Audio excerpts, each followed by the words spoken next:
Okay, I'm getting ready to talk with a local creator, Douglas Arthur. I have talked to him before for the blog I write for the Times Union.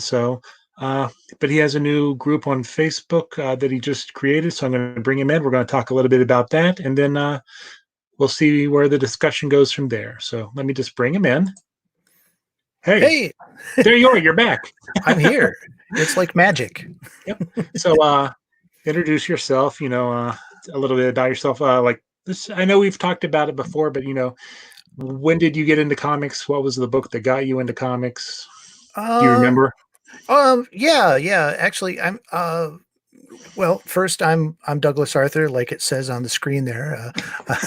But um, I got into comics back in like the mid '70s when I was growing up, um, and I think the very first I've read the newspapers, so I was a big fan of like the newspaper comic strips first, but then my older brother brought home like a Spider-Man and a Hulk comic book from a birthday party that he went to, and this was probably mid '70s, um, like 70, maybe 1974, 1975, and I just kind of got hooked, but really didn't start collecting in earnest till a couple years later after Star Wars came out.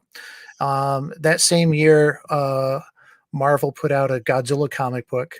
And my brother and I were huge Godzilla fans, and that actually got us into collecting comics more than Star Wars did. uh, but we were hooked from there. And then I just as I got older, by the time I got out of high school, I was starting to read more independent comics. We had a really great comic shop here in Albany called Fantico, which lamentably has long since disappeared into the mists of time. But I mean, they sold all of the mainstream Marvel stuff, but they were really the owner, Tom Schoolin, was really big on independent stuff, and so I started reading independent comics, when I was in high school, and I got really hooked into that scene. And I stopped reading superhero comics. Um, Probably by the time I was in college. I did pick up like Watchmen and Dark Knight and that kind of stuff. Um, but and Swamp Thing, I loved Swamp Thing. Uh, that run, but I generally was more into independent stuff. I got into the Turtles when they were still independent, and Cerebus I was a big fan of Cerebus. That kind of petered out after a while. But yeah, I really got more into that, and that spurred my interest into self-publishing. And I started drawing a comic strip while I was in college for the college magazine at the University of Buffalo.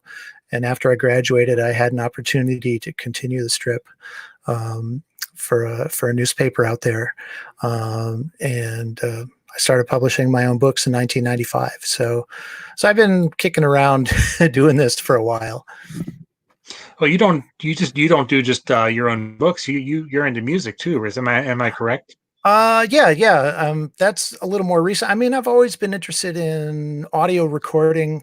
My father, it really started early. My father was big into old time radio.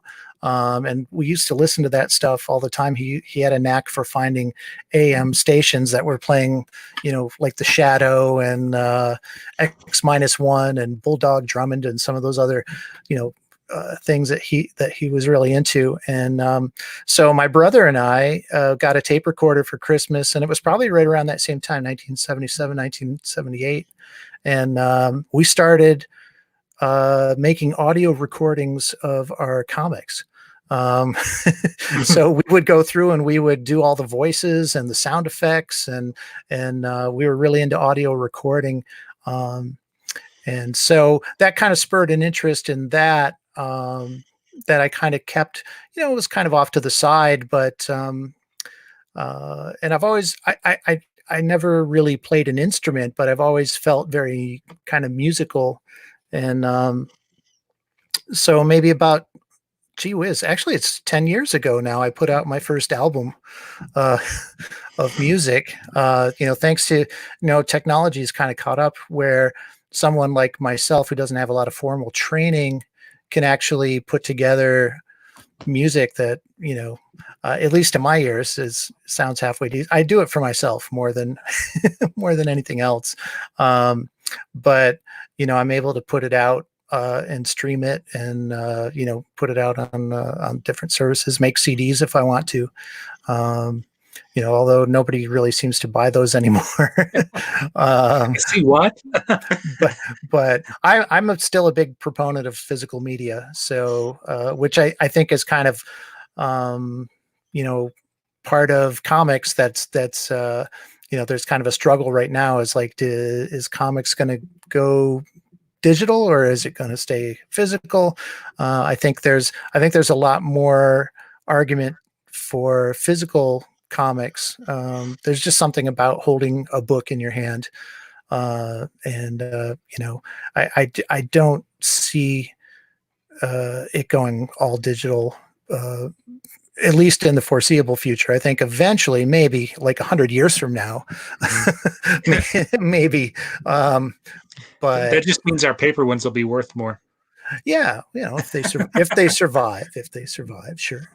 So I think the last time we talked was when you were doing your Kickstarter for Tales from the Doug Side. Is that correct?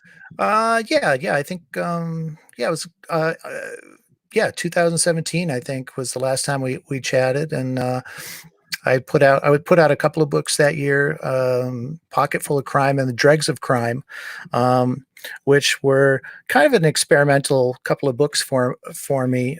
They were collections of what I kind of call improv comics, which is, kind of a pun, but the essential idea kind of sprang out of something that came in the mid 90s or so, from like Scott McCloud, Steve Bissette, Dave Sim, that those people that obviously I mentioned before that I really liked their work back then.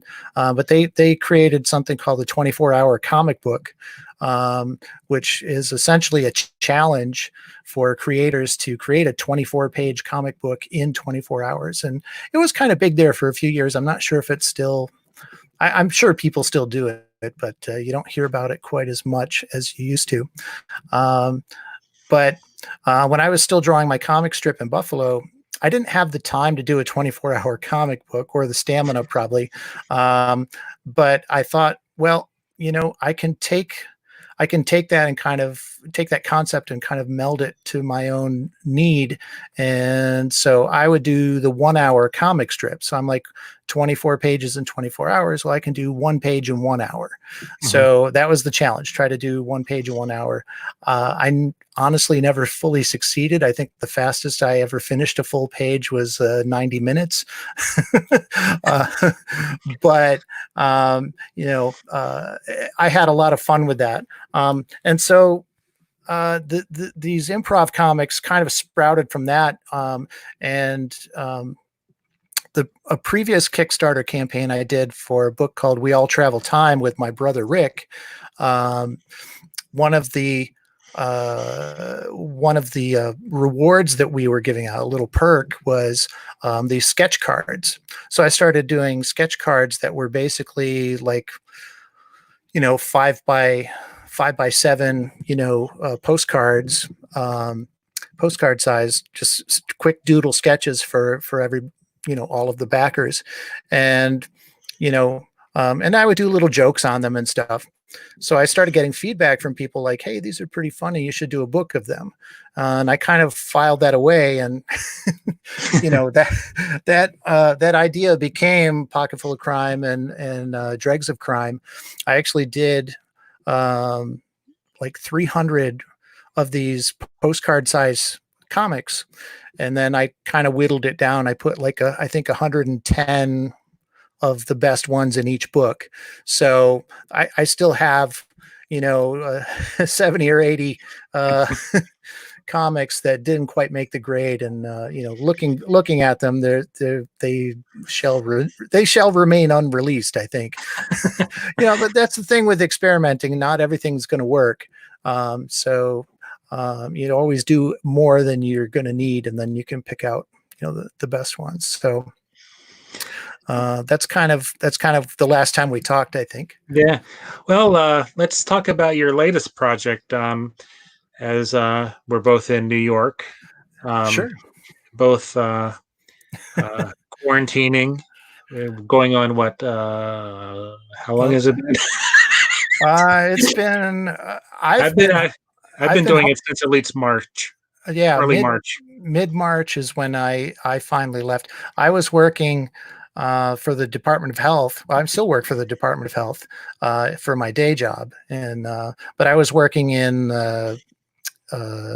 personnel management office at the time. So we were considered essential because we were hiring like all of the people that were necessary for the current crisis. That we needed to hire scientists, we needed to hire doctors, nurses. It was just a big thing, but I had actually interviewed for a job elsewhere earlier in the year before the crisis broke, as big as it did, and I actually just started another job. So I was in the office a lot longer than I felt comfortable with. Yeah. But eventually, we've been home, since about mid-March. So it's been about what, 6 weeks or so. Yep. And probably another month at least. Yeah, I would say June. Yeah, that's my If guess. I'm happy to work from home. I'm actually starting to appreciate it. At first it was a little hard for me. Especially because at work the state uses PCs and I've got a Mac, so it's like it took me like a week to get everything to work so I could work from home, like to figure out all of the software issues and stuff to finally get it to work. But that that's all figured out, so that's all good. Well, I've been more productive, I think, working at home. But so enough about the day job. Right, of course. That's not why we're here. That's not no. Why we're here is for your. I would say it's your current project, which I guess you just launched last night. Can you tell us Yeah. a little bit about that? Yeah, the funny thing was, like, I wasn't even done finishing and you were already like jumping into my hey, do you want to interview? And I'm like, okay. But it actually, it's funny. It actually started from me watching like a karaoke site on Facebook.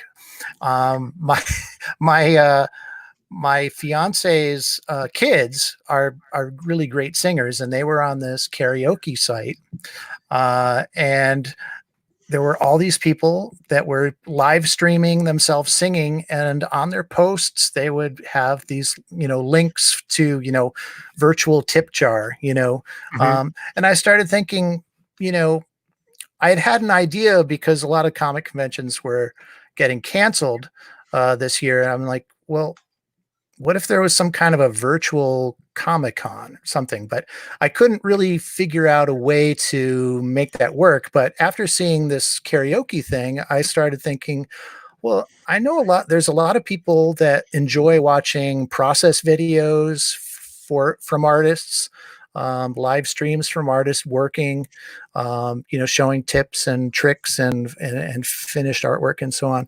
And I said, why not create a site that's similar to the karaoke site, but for artists to live stream and showcase their work, and maybe put up a link to their online store, or a link to whatever their website is, and just kind of be able to showcase your work, introduce yourself to people, via video stream, and maybe drum up some work, that way, drum up some commissions. But it's mostly just for fun. But I just launched it. It's really very early. It's not even 24 hours old as we're talking. So, and I've already gotten a few people submitting. some various art. My friend Zach did some great stuff, showing some of the paintings that he does that are really cool. Some really cool process videos for some of the paintings he does. Really, really neat. So it's not just specifically for comics, although I encourage comics, but I love all art, not just comics. So I encourage people that are doing paintings, sculpture, anything that would work well with a video stream, to come on in and post on the site. So of course I kind of had to come up with a cheesy name for it, and it's karaoke. so I just added the T there in the middle, so it's karaoke with a T, but I emphasize the art part of it. So if you could see on the screen there, it actually says quarantine karaoke. So the idea is, like I said, just for artists of all kinds to kind of share their work. Obviously, I'm a cartoonist, so I've invited a bunch of people, but it's a public. It's the public group on Facebook, and any artist is welcome to the page to post. Obviously, y'all, I almost hate to say that I have to say, keep it clean and and be respectful. But in this day and age, unfortunately, you do kind of have to say that. But it really is just supposed to be a fun, nice place for people to share their work and hopefully get some new fans. And I know that Zach and I were supposed to. JC from Earthworld gave me his information to contact him, and we were talking there a little bit after the last con here in Albany, where I must have missed him, and but we finally touched base again, so we're going to hopefully be doing an interview like this soon. So yeah, he's a good guy. I think he used to work at the Apple Store, but after I worked there, so that's kind of how I met him, is through mutual friends from the Apple Store. I know we kind of already touched on it, but what do you think? Going forward, how this whole pandemic is going to affect the comic book industry. Like, I know the Albany Con has been pushed back at least. Yeah. He was hoping June, but I think it's going to be pushed back even further. And I'm having a couple friends on hopefully soon chances are New York is going to be canceled. Yeah, I'm going to San Diego's already canceled. Mm-hmm. I'm still scheduled for a show in Western Massachusetts at the end of this month, and that hasn't been officially canceled yet, but it's kind of in a holding pattern. I have to imagine it's going to be canceled or postponed. But that's the only one that I had scheduled so far before everything kind of hit the fan. I haven't obviously scheduled anything else for the rest of the year, which is one reason I kind of thought about this concept of just doing website of videos. And the video that's on the screen right now is actually from that Kickstarter campaign a few years ago. I just wanted to throw up an example of what I was kind of hoping for from people that they're posting. And Zach, of course, put up some great videos of his processes too that are right up the alley of what I was hoping for from the site. So, if you go visit it now, there's not a huge amount of content yet because, like I said, it's less than 24 hours old, and we're just trying to get the word out. Look at that! Hey, look at that! Somebody's already out there looking for interviews. So yeah. So it should just be a fun, a fun place for people to go and show off some of their artwork. And I'm working on a new book too.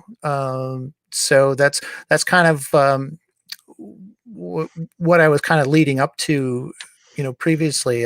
It's kind of a combination of the improv comics that I was doing before, and also another experimental series I did called Negatives, where I was using white ink to draw on black paper. So I'm kind of combining the two into a new series of negative strips that are,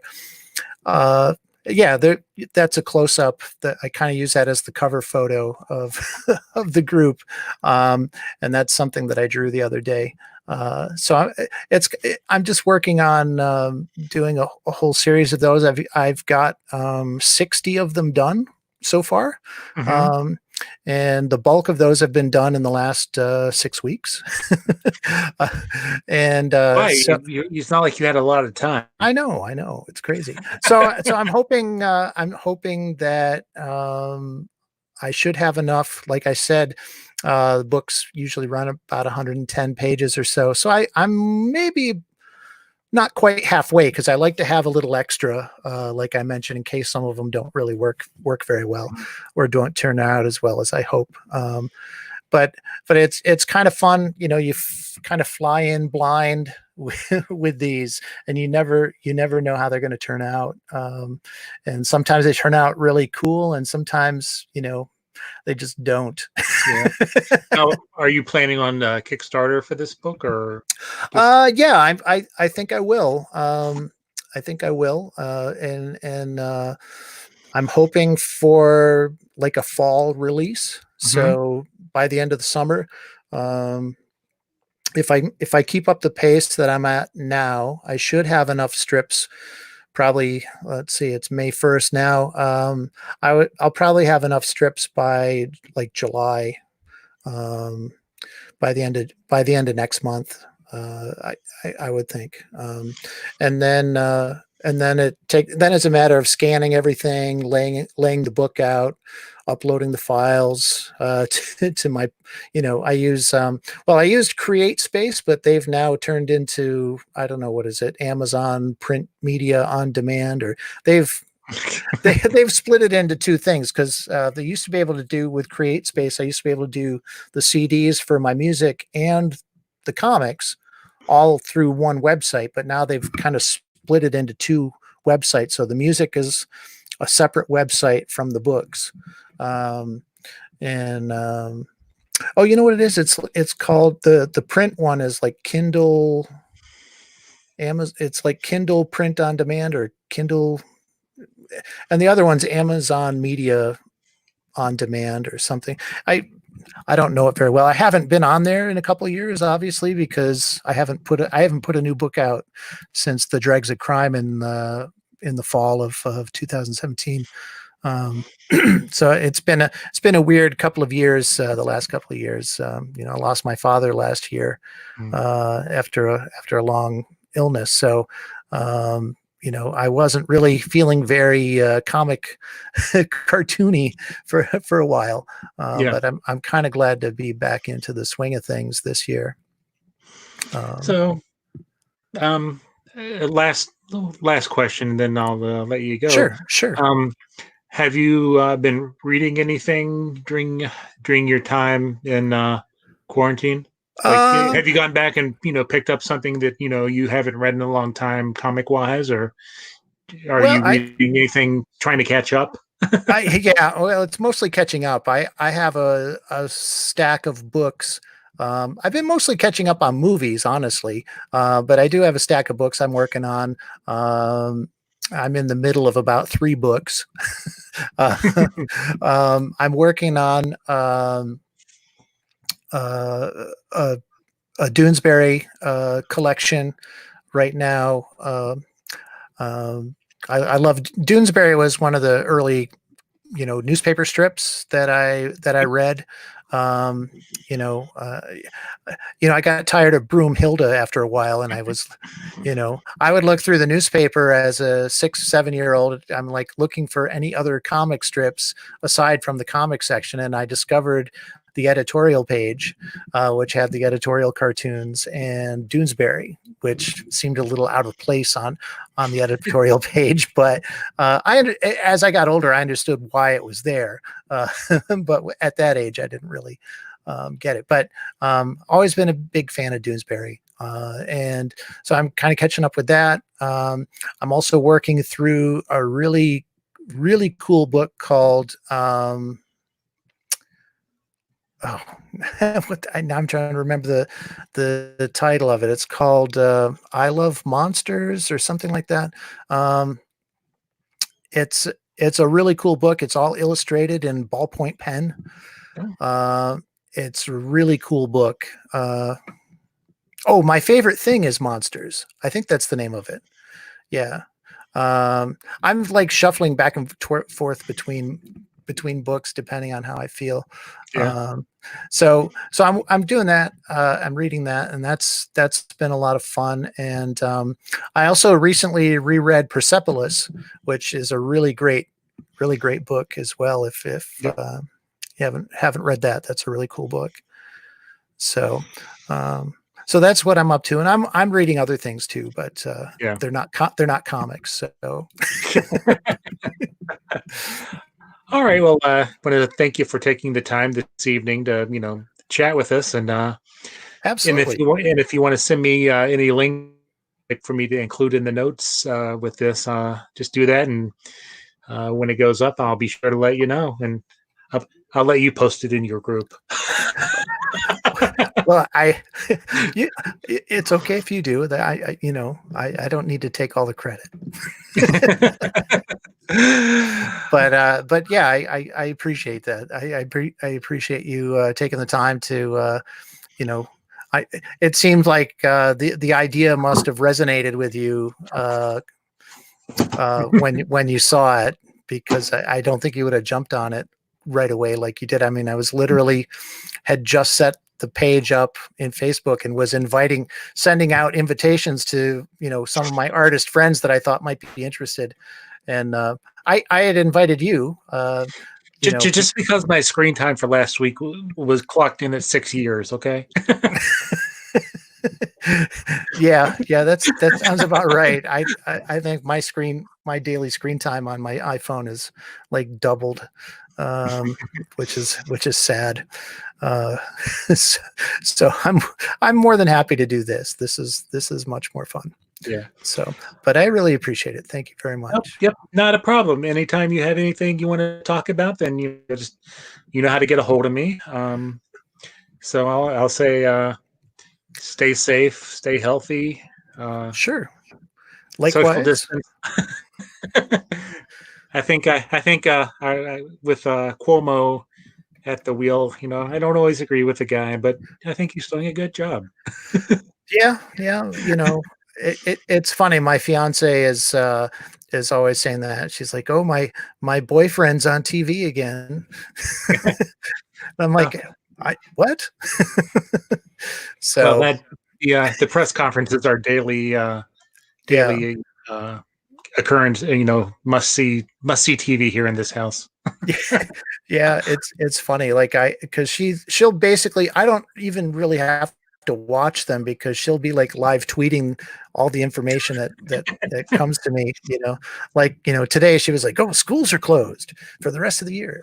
Or, well, I should say the buildings are closed. The teachers are still working. State employees can work from home for as long as they want. Well, I may take them up on that. I mean,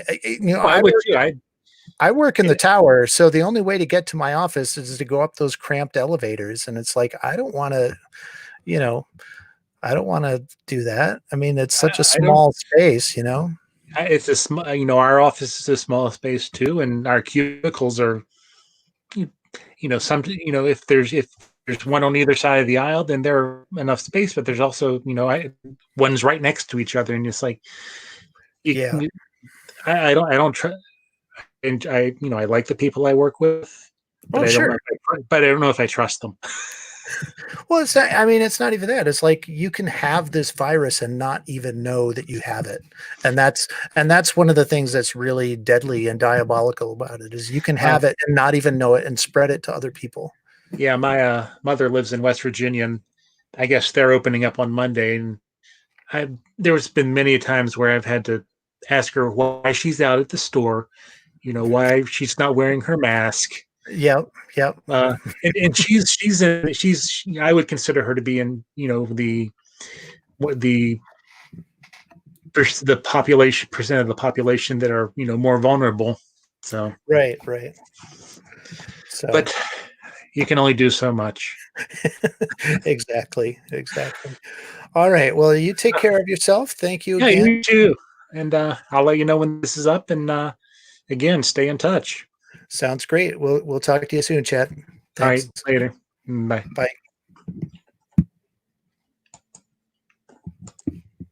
All right.